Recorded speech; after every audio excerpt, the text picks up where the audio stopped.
Mais aujourd'hui, c'est un jour d'appel de grève nationale, donc pour la DGFiP, pour nos services des finances, donc contre le dépeçage, parce qu'on ne peut pas appeler ça autrement, de nos services, et donc du service public rendu aux usagers. Pour contester contre le projet qu'on nous impose, hein, puisqu'il n'y a pas eu de concertation à La Réunion, un projet qui éloigne les contribuables de notre administration.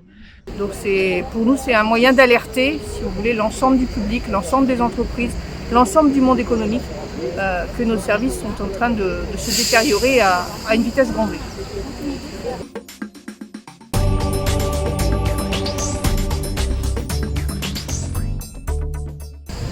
Donc de plus en plus, on va fermer nos services, les emplois vont être supprimés en conséquence, et donc on va orienter les usagers vers, on va dire, une coquille vide, c'est-à-dire des annexes comme les maisons France Service, les bureaux de tabac, etc., où on fera croire qu'il y a la présence des finances alors qu'en fait on n'y sera pas.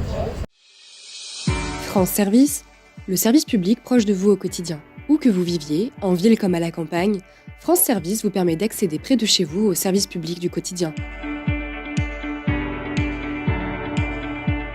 Pour vos démarches administratives, France Service est en un lieu unique pas moins de 10 partenaires nationaux.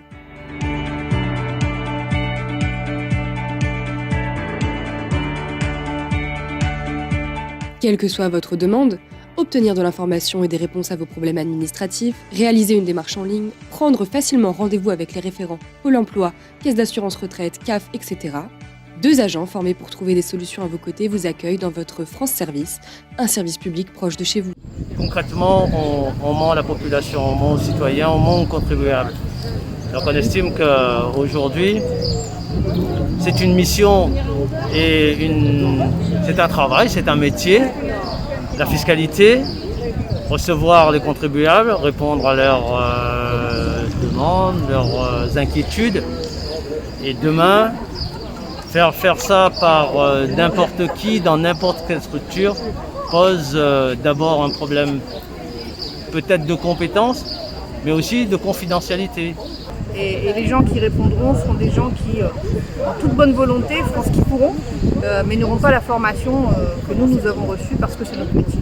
Et un service avec des gens qui connaissent, pas des gens dans des maisons France Service qu'on va former 3 jours sur des missions générales, mais qui ne pourront pas répondre aux besoins particuliers des personnes. Et au final, on aura des gens qui ne sont pas formés dans les maisons France Service. On a des personnes âgées qui se déplacent, qui sont aujourd'hui obligées de prendre rendez-vous sur impôt.gouv.fr. D'accord, donc des gens qui n'ont pas du tout l'habitude de l'informatique, et peut-être arrêter un peu l'aberration de repousser les gens en dehors du service public et de vraiment prendre en compte notre spécificité locale avec les personnes âgées et les personnes malheureusement qui sont illettrées et qui sont autour de 25% sur notre département. Donc c'est vraiment l'abandon du service public, c'est l'abandon des plus fragiles, mais pas seulement, parce que malgré tout, il y a beaucoup de gens qui ne connaissent pas la fiscalité et qui ont besoin de nous, et c'est pas forcément les plus fragiles, c'est aussi les petites entreprises, c'est aussi les travailleurs indépendants, tout le monde a besoin du service des impôts. Est-ce que les informations qu'on va vous donner à votre réponse, à vos interrogations, quelle est la responsabilité si on vous raconte n'importe quoi? On vide l'émission des services à La Réunion. À La Réunion, il y a plus de 800 000 personnes qui bientôt n'auront quasiment plus de services de proximité. Voilà.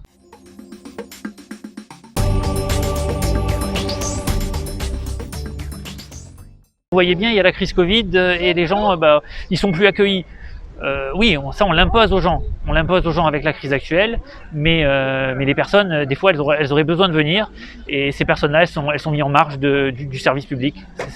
Et avec la crise qui s'annonce, ils vont avoir d'autant plus besoin, parce qu'on n'est pas idiot, à un moment ou à un autre, les impôts vont augmenter. Il n'y a pas 36 000 solutions. Et là, on sera fermé.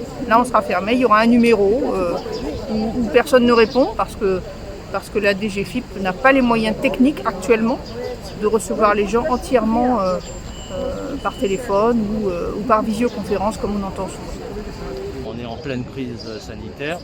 Si on n'avait pas supprimé tous ces postes de fonctionnaires, tous ces postes d'infirmiers, de médecins, tous ces lits dans les hôpitaux, peut-être que la situation serait moins catastrophique et qu'on aurait peut-être géré cette situation d'une meilleure manière. Demain, c'est un peu ça dans l'ensemble des services publics, pas seulement les hôpitaux, on le voit, pas seulement les finances publiques, mais aussi dans les autres pans de services publics. La justice, la police, on est tous logés plus ou moins à la même enseigne.